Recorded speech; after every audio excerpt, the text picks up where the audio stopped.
Audio Jungle.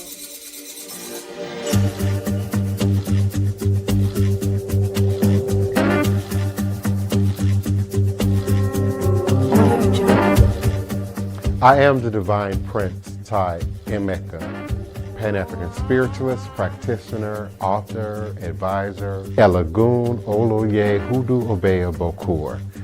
I reside in this beautiful and legendary, historic Treme, New Orleans, Louisiana.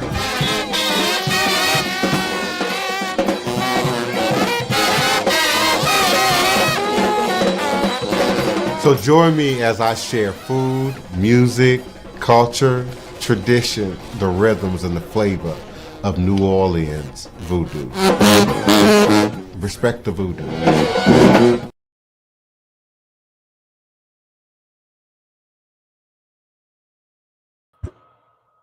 Respect the voodoo, no matter what you do.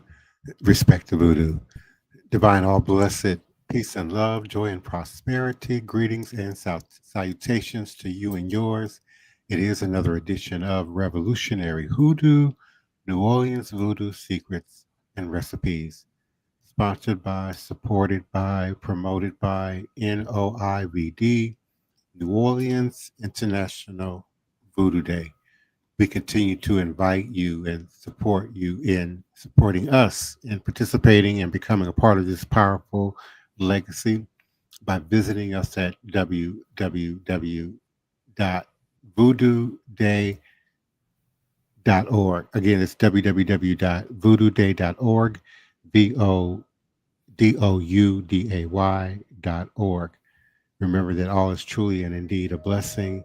The power of this event is in the power in the hands of the people, the actions and activities of the people. I am grateful and thankful for those who continue to support us by way of our live streaming podcast on a social media platform somewhere near you. And certainly we are grateful for our co-host, Elder Reggie, beloved Green Soap, for being present with us. Greetings, Elder Reggie. How you doing? Blessed Divine, on this such an joyous day, being Juneteenth / St. Malo Day.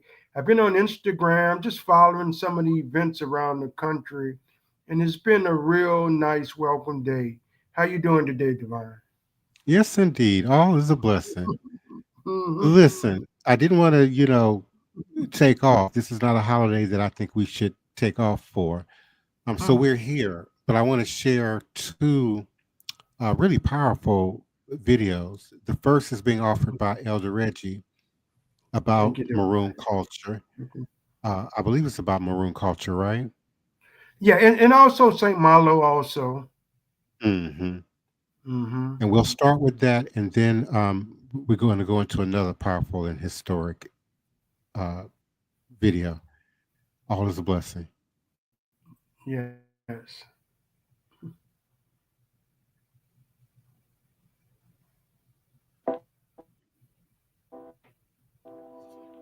Maroons were people who fled enslavement in order to live freely on their own terms. Maroons were people of African and Native American descent. Maroons were known to defend themselves against European enslavers. It was very important for Maroon communities because they were viewed as a threat by white society.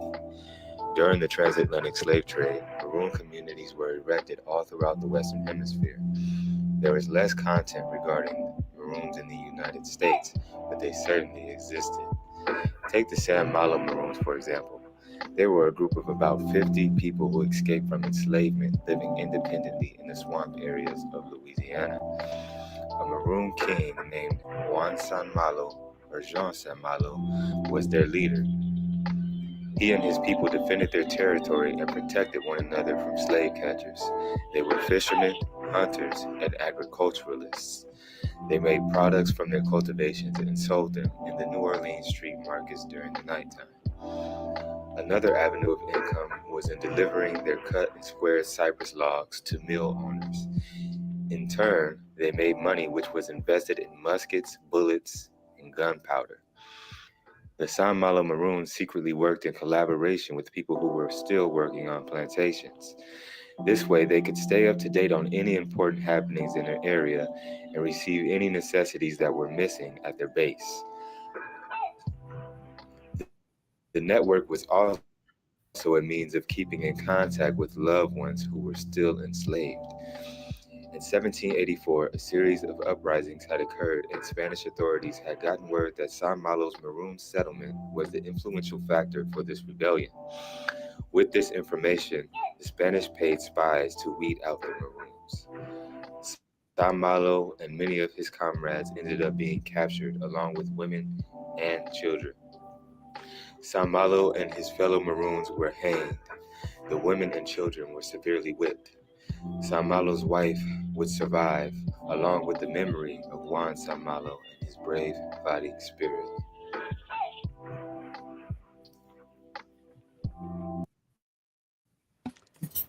Greetings, greetings, greetings, and salutations, Mambo Salian. Thank you so much for coming in and joining us. We certainly intended to make the St. John's Eve announcement. I don't have the one for the hotel in front of me, so if Elder Reggie can look for that while I share the one for Monday,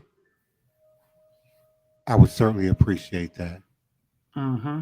I don't know where I took that document, but anyway, we certainly want to invite each and every one of you to come out and be a part of our annual St. John's Eve event and celebration coming this year on Monday, June 23rd at 7 p.m. here in the city of New Orleans at the beautiful and historic, legendary Bayou St. John. Celebrate the annual St. John's Eve head washing ceremony dedicated to Marie Laveau. We ask that you please wear all whites and a white headscarf for your head. This ceremony will feature the beautiful sculpture of Marie Laveau done by Ricardo Pustanio as the center pole and as an altar by La Source and Chien Enfo. Please bring an offering for Marie Laveau. She might like flowers, white candles, champagne, Creole foods, hair ribbons, and hairdressing supplies. She was a known and documented hairdresser. Voodoo-esque items like voodoo dolls, potions, gree-gree bags, etc. Creole dishes, sweet black coffee served in white enamel cups, or images of Marie Laveau. Another St. John's Eve ceremony will also take place in the beautiful lobby at the International House Hotel on June 21st at 6:30 p.m. Elder Reggie, can you help me with that? Yes, on the International House is located at 2021 Camp Street, New Orleans. That event starts at 6:30 p.m. It is also a head washing ceremony. And on Facebook right now, we have a beautiful, beautiful altar that La Source and company had erected right now at the International House Hotel. You get online and check it out. But that event is Saturday night, which is Saturday night, the 20, is that the 21st? 21st. Yeah, 21st, yes, at 6:30 p.m. And that's 221 Camp Street, New Orleans, Louisiana. Please come out and celebrate a day of head washing and camaraderie with everyone. Please come out. Ashe. Thank you so much for that. Mm-hmm. Think that the whole hip hop, all of this is a backlash from the civil rights movement and from the movement. We never followed that through. We were supposed to be free, and this dream never came true. And I think the kids are defying that they're angry about it. That we didn't make it the way it should be. There is that. We marched, we got hosed, we got bit by dogs, and where are we? I just think that I think those slick white people up in the boardroom iced us again. Yeah, I can believe that too. And put something on the table that was so seductive and so hard to resist. Yeah. Look, when I hung out up in the South Bronx with Africa Bambaataa and Melly Mel and watched the dawning of the hip-hop culture, it brought to me a profound sense of a wonderful thing that was in our future.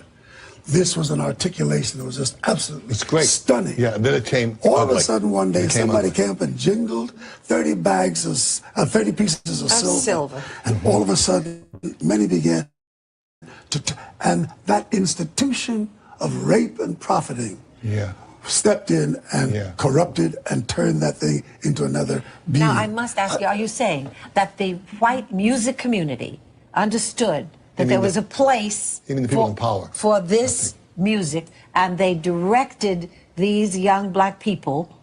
Not the white music community, the white banking community. You kids know how to rap? Yeah, everybody knows how to rap. How do you do it?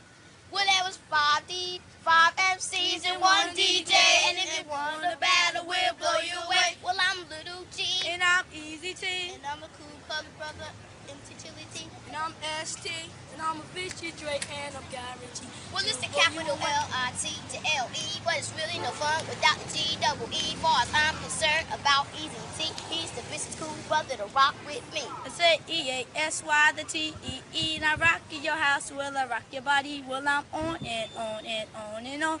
The beat don't stop until the break of dawn. Well, a Chili T, what you got for me? Can you rock to the beat to the T-O-P? Well, I'm Chili T, and I'm on the go, cause the beat don't rock from show to show. I give you what you know, cause I rock to the beat in stereo. Do you kids know Rappers Delight? Yeah. Of course. How do you do Rappers Delight? Okay. Do all your friends know how to do this? Not all Rappers of them, Delight? some of them. How come you learn? How did you learn to do it? It just comes natural because we got it like. Same people who own the labels own the prisons. Literally the same people? Literally the same people who own the labels own private prisons. The records that come out are really geared to push people towards that prison industry. But they didn't make you write those lyrics. It's not about making somebody write the lyrics.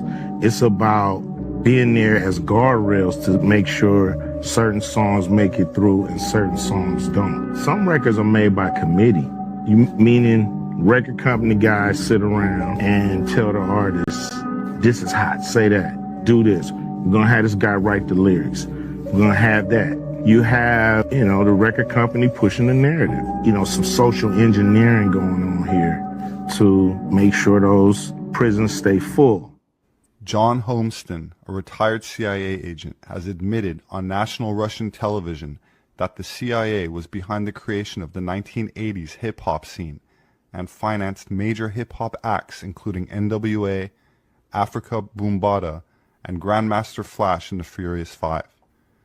The government at the time spent, quote, big money, serious money, on this covert operation destined to further division and corrupt the American youth to nihilist, anti-establishment, and anti-American ideologies, he explained in a half-hour interview broadcast on national television.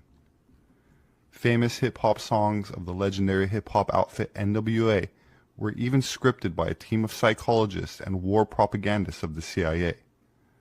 F the police, and when I'm called off, I got a sawed off, squeeze the trigger, and bodies are hauled off, and other nihilist and anti-establishment lyrics were intended to unleash a wave of cynicism towards authorities, promote the use of heavy drugs, and entice the youth with revolutionary counter-establishment ideas. The retired CIA agent claims the social engineering maneuver was extremely successful. Quote, we understood at the time that music was a powerful means of propaganda to reach the youth, explained the 77-year-old man. Our mission was to use teenage angst to our advantage and turn Generation X into a decadent, pro-drug, and anti-establishment culture that would create uprisings and further division within society. We even infiltrated mainstream radio to promote their music and reach millions of people every day, he admitted, visibly proud of the accomplishment. For many of us in the CIA, infiltrating the 1980s hip-hop scene was one of the CIA's most successful experiments of propaganda to date, he acknowledged during the interview. The retired CIA agent who was granted a Russian residence permit in 2011, also claimed Lyre Cohen, commonly known as the tall Israeli who runs hip-hop, is a CIA asset. When it comes to engineering culture, no one touches Lyre Cohen, Homestead admitted. He ended up promoting rappers such as Jay-Z and Kanye West, and more recently brought Migos and Young Thug to prominence. Some experts openly admit hip-hop nihilism, which was expressed in the use of harder, more self-destructive drugs like heroin, cocaine, and methamphetamine, pushed United States President Richard Nixon into the war on drugs, a campaign of prohibition of drugs and foreign military intervention, with the stated aim being to define and reduce the illegal drug trade within America and around the world. Quote, "The chaos we caused in America helped the government justify overseas wars of plunder to Middle America. The country wouldn't be where it is today without hip-hop." If an artist is talented, right, but you don't agree with their personal views, does that matter, or is it all about talent? No, it's all about talent. I respect their personal views, but I can never be silent. I tell people when they ask me exactly how I feel. Like, you can't be a rapper and have a cup in front of me. I tell you, that's liquid heroin. You're junkie. You're junkie. Would it concern you enough to not work with someone? Say they were in the middle of negotiating with you. Would Yes, that go make ahead. you say, okay, I don't know that I can do this deal? What? If you felt like they had a drug problem. No. Why sign an artist that would promote that? I already answered that question. You weren't paying attention. She asked me talent or issues, and I said talent. But I'm saying that's hypocritical, though. You're saying the it's opioid problem's a problem. opportunistic. Yeah. I got people to feed. I got a business to run.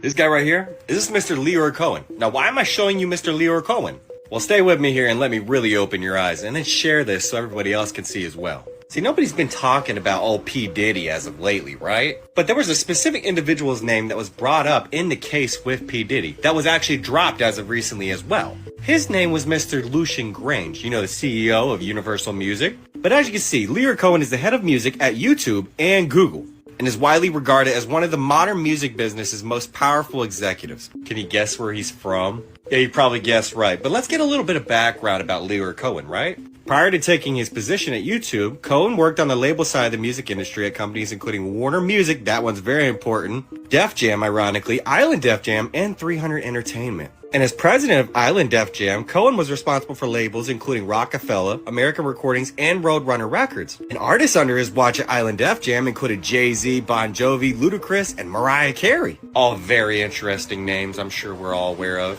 But in 2004, Cohen was recruited by Warner Music Group and became the CEO and president of recorded music at Warner Music Group. He would eventually become chairman of Warner Music Group. Now, you know what's really interesting about Warner Music Group, right? Well, this article explains it very well. And just keep in mind, this is for educational purposes only, okay? Now, I'll just let you read this little paragraph right here, and I'm sure you don't need my big-ass fucking hand in your face, so you can get a gist of where we're going with this.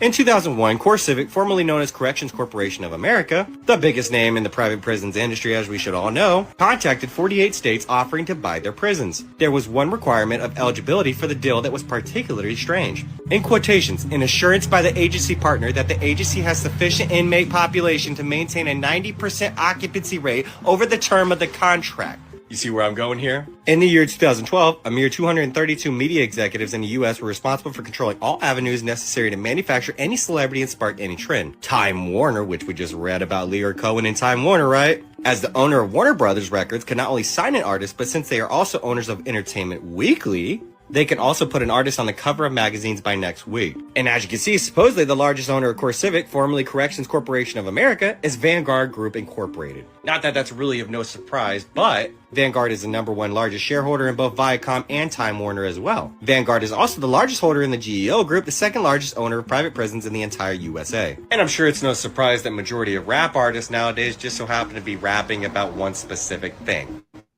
But hey, who doesn't love influencing society, right? The music industry in itself needs to take a complete 180. And is anybody aware of how frequencies really work? Choose to stop lowering your vibrations, right? And if you are an artist, or if you want to be an artist, choose to actually make a difference within your music. And I'm sure that would be doing me and everybody else, including teenagers, a huge favor.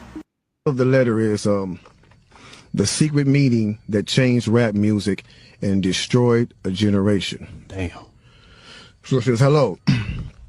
After more than 20 years, I finally decided to tell the world what I witnessed in 1991, which I believe was one of the biggest turning points in popular music and ultimately American society. I have struggled for a long time weighing the pros and cons of making my story public, as I was reluctant to implicate the individuals who were present that day. So I've simply decided to leave out the names and all the details that may risk my personal well-being and that of those who were, like me, dragged into something they weren't ready for. Damn. Hold on, let me So we gonna tell a story. We gonna tell a story. We ain't scared. You know what I'm saying? What they gonna do? They after us, not just playing. Look, that black van. So look. So he says, between the late 80s and early 90s, I was what you may call a decision maker with one of the more established companies in the music industry. I came to Europe in the early 80s and quickly established myself in the business. The industry was different back then, since technology and media weren't accessible to people like that, like they are today. The industry had more control over the public and had the means to influence them any way it wanted. Right. This may explain why in early 1991, I was invited to attend a closed-door meeting with a small group of business insiders to discuss rap music's new direction. Rap music's new direction. Yeah. Little did I know we would be asked to participate in one of the most unethical and destructive business practices ever seen. Crazy. So this was the meeting. The meeting was held at a private residence on the outskirts of Los Angeles. I remember about 25 to 30 people were being there. Right. Most of them familiar faces. Speaking of those I knew, we joked about the theme of the meeting, as many of us did not care for rap and failed to see the purpose of being invited to a private meeting to discuss the future of hip-hop. Talk to him. Among the attendees was a small group of unfamiliar faces who stayed to themselves and made no attempt to socialize beyond their circle. Based on their behavior and formal appearances, they didn't seem to be from our industry. Our casual chatter was interrupted when we were asked to sign the confidentiality agreement, preventing us from publicly discussing the information presented during the meeting. Needless to say, this intrigued, in some cases, disturbed many of us. The agreement was only a page long, but very clear on matters and consequences, which stated that violating the terms would result in job termination immediately. We asked several people what this meeting was about and the reason for such secrecy, but could not find anyone who had the answers for us. A few people refused to sign and walked out. Nobody stopped them. I was tempted to follow, but curiosity got the best of me. That's right. A man who was part of the unfamiliar group collected all the agreements from us. So now it's going to get to the good part because the meeting about to start. Talk to him, Jake. It says, quickly after the meeting began, hold on one second. Get your popcorn, y'all. Popcorn, get your pistol. No, for real though. Quickly after this meeting began, one of the industry colleagues, who shall remain nameless like everybody else, thanked us for attending. He then gave the floor to a man who only introduced himself by first name and gave no other details about his personal background. I think he was the owner of the residence, but that was never confirmed. He briefly praised all of us for the success we had achieved in our industries and congratulated us for being selected as part of this small group of decision makers. At this point, I began to feel slightly uncomfortable and the strangeness of this gathering. The subject quickly changed as the speaker went on to tell us that the respective companies we represented had invested in a very profitable industry, which could become even more rewarding with our active involvement. Damn. He explained that the companies we worked for had invested millions into the building of privately owned prisons, and that our positions of influence in the music industry would actually impact the profitability of these investments. Then he says, I remember many of us in the group immediately looking at each other in awe and confusion. At the same time, I didn't know what a private prison was, but I wasn't the only one. Sure enough, someone asked what these prisons were and what any of this had to do with music. We were told that these prisons were built by privately owned companies who received funding from the government based on the number of inmates. Mm-hmm. The more inmates, the more the government would pay these prisons. Mm-hmm. It was also made clear to us that since these prisons are privately owned, as they become publicly traded, we'd be able to buy shares. Most of us were taken back by this. Again, a couple of people asked what this had to do with us. At this point, my industry colleague who had first opened the meeting took the floor again and answered our questions. He told us that since our employees had become solid investors in this prison business, it was now in their interest to make sure that these prisons remain filled. Our job would be to help make this happen by making music which promote criminal behavior, rap being the music of choice. I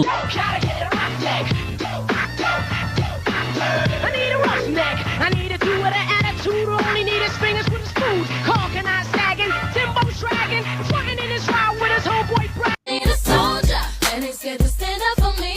Known to carry big things, if you know what I mean. If his status ain't hood, I ain't checking for him. Better be street if you're looking at me. I need a soldier, and he's scared to stand up. He assured us that this would be a great situation for us because rap music was becoming an increasingly profitable market for our companies, and as employees, we'd also be able to buy stocks in these prisons.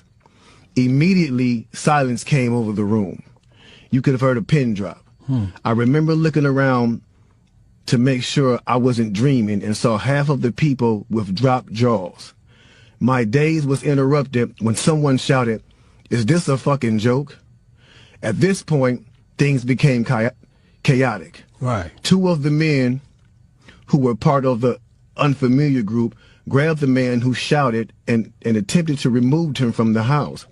A few of us, myself included, tried to intervene. One of them pulled out a gun, and we all backed off.